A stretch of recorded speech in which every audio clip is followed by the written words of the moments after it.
out to you. Yeah, so I guess let's get started without further ado, and hopefully by the end of it you'll know what this title means. So, just in broad strokes, in condensed matter theory, and at least the subset that we're interested in, we look at systems with many-body quantum particles. And the interesting thing about these kinds of systems is that there's these emergent properties in many particle systems that come about, and I guess sort of as motivation, some of the higher profile examples from the last few decades have been superfluids and superconductors, which have this really exotic behavior that comes out of these many-body quantum systems, and we're interested in ways that we might analyze these. So when looking at these quantum systems, as we all know from quantum mechanics, the Hamiltonian governs the energetics of a system. And in the Hamiltonian, we might have terms that give correlated states. So interacting particle terms appear in the Hamiltonian. For example, this is about the simplest condensed matter situation you can have, which is the Ising chain, which is just a line of spin 1/2 degrees of freedom, which interact with nearest neighbor pairs. And also on these Hamiltonians, there are symmetries, which we can always correspond to unitary operators.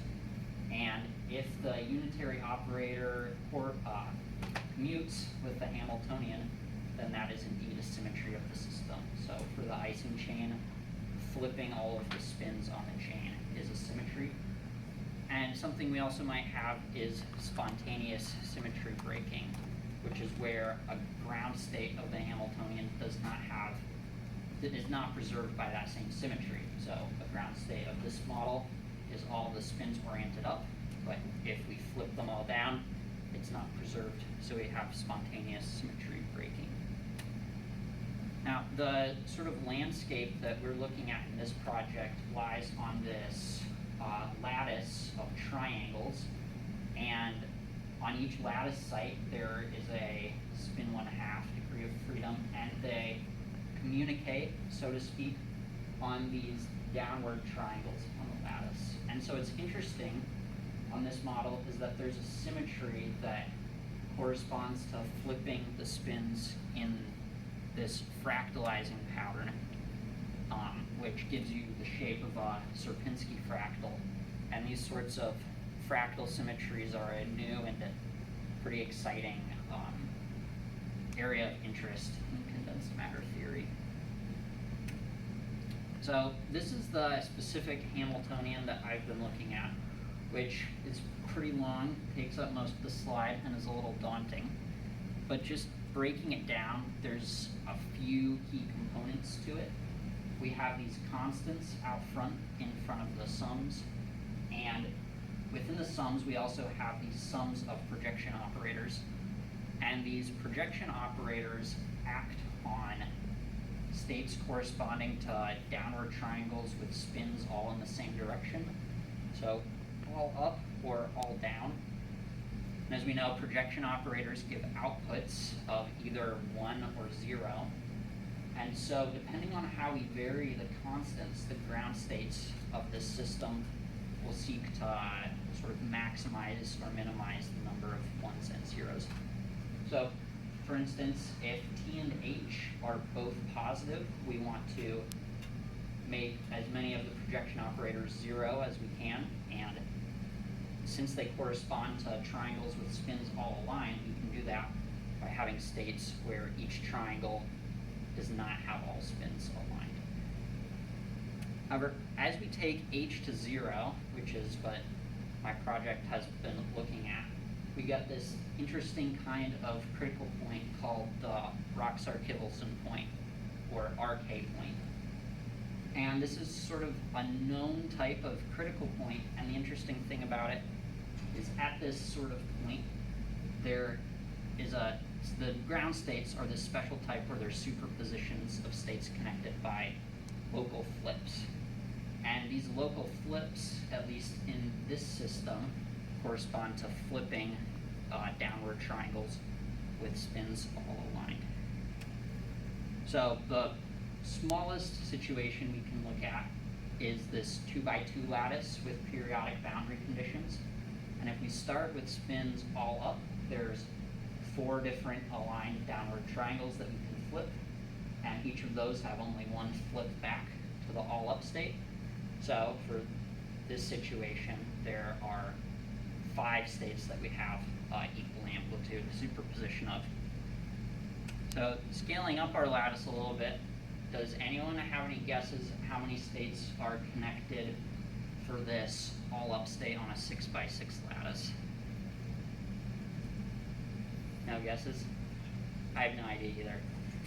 I'm guessing as a 0th order estimate, it's between 200,000 and 400,000, but it's really hard to know exactly because there's a lot of different ways that you can act these flip moves on this system, and sometimes you can reach states in multiple different ways. They branch off in all sorts of directions, and it becomes pretty difficult to exactly find all of them. And indeed, looking at these systems, it's really hard to get exact answers.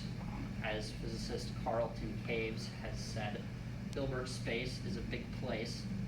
And what that means is that as we increase the number of spin 1/2 particles linearly, the number of eigenstates for our system increases exponentially. And so for small systems, like a 3x3 lattice, there are 512 possible states. And while you probably wouldn't want to compute those by hand, we can do it with a computer using exact diagonalization, and for slightly larger ones, we can take advantage of the sparse structure of the Hamiltonian. But for even larger systems like a 10x10 lattice, there is no way that we could conceivably find all of the eigenstates of this Hamiltonian exactly. And so for those, we can use Monte Carlo techniques to explore the behavior of the system. So just a quick word on exact diagonalization. In principle, it's pretty simple. You just build the Hamiltonian in the computer, and the computer computes eigenvectors for you. This naturally takes a pretty long time on these large matrices, but we can take advantage of the sparse structure of the Hamiltonian, which means that although it's a very large matrix by number of entries, most of those entries go to 0. So this is a color mapping of the 3x3 Hamiltonian, and the blue space is 0 elements, and the pink spaces are non-zero elements. So you can barely even see the non-zero elements on this matrix, so we can make it a lot more efficient to compute by just storing those ones. Now, even more interesting is the Monte Carlo method, which is where we don't solve for the states exactly, but we sample through the Hamiltonian by randomly taking these flip moves and using that information to gain some information about our system. And some of the important things that we want this simulation to have are ergodicity, which essentially means that it will, given an infinite amount of time, sample evenly throughout the whole distribution, and also that it satisfies detailed balance, which means the probabilities of going in the forward direction through the simulation are the same as the probabilities going back. So what this actually looks like at each move in the process is we pick a downward triangle, and if it's flippable, we flip it. We keep doing that, and if it selects a downward triangle that's not flippable, we don't flip it and just continue. It's a pretty straightforward process. And we can continue that for millions of steps and measure functions of interest on this lattice, and that can give us some information. Now, also, something that I was able to show is that with periodic boundary conditions on a 3K by 3K, so multiple of 3 side length lattice, you can tile it exactly with downward triangles. And what that implies is you can reach the all down state from the all up state. And as a consequence, you can show that for any state that lives within this sector, there's a sequence of flips that brings you to that state with all of the spins flipped. And so we can take advantage of that in our simulation to make it a little bit better and have this global update where we flip all of the spins on the lattice. Also, as a consequence, 3 spin correlations go to 0 on this lattice size. So keep that in the back of your mind. And just as a visualization, this is a little animation of the simulation actually working through a lattice. So you can see these moves where it flips all of the colors, which are those non-local updates, and also these local moves where it's flipping downward triangles. So one of the first things I measured using this method was the free spin correlation, which simply just takes the product of 3 spins on each downward triangle and averages them over the lattice. And as we increase the lattice size, we see this trend more or less, whereas we increase the lattice size and go towards the thermodynamic limit, this correlation goes to 0. And also, just as a check, as we would expect analytically, for every multiple of 3, that correlation goes exactly to 0, which gives us some confidence in our simulation and especially for those specific lattices. Now, another thing that we can look at are dimer-dimer correlations. So, in brief, we can overlay this hexagonal lattice over our triangular lattice, and for any hexagonal bond that passes through 2 aligned spins, we call that a dimer, and that's what I have as colored green here. And what we can do is we can look at correlations between 2 dimers on this hexagonal lattice using the Monte Carlo simulation.